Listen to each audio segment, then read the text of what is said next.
Thank you for watching Weekend Prime and welcome back. Marsabit woman representative Naomi Wako has urged the government not to reduce school nutrition funds. Speaking in Marsabit during the review of the feeding program in schools, Wako said that the program has become an important pillar to help students stay in school, especially due to the drought situation in that area, and thus reducing the funds or providing the program will greatly affect education.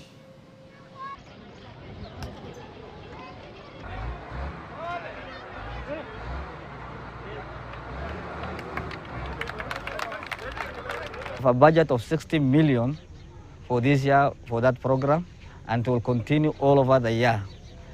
What we found out is that 2 years ago we had a population of 23,499 pupils in ECD classes in Mandera County. When we introduced the feeding program, our enrollment rose from 23,000 to 32,900 pupils as per today. So that's why we still continue giving out the porridge. Our pupils in ECD class had a problem with the problem of desk. Alhamdulillah, now today we are able to provide sitting amenities.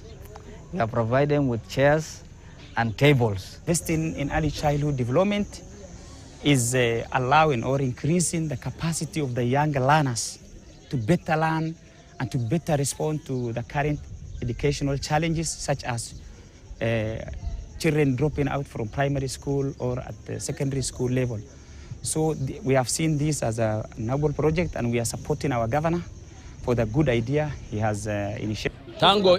Tango hii chakula ya bure ilianzishwa, idadi ya watoto kushaongezeka. Watoto ambaye walikuwa wana shida ya kupata mlio ama chakula balanced diet wamepata, wamefurahia. Zamani watoto wakisikia njaa wanakimbilia nyumbani, lakini sasa wanakaa vizuri, wanasoma vizuri. Junior secondary school teachers in Embu County have alleged intimidation from the Teacher Service Commission through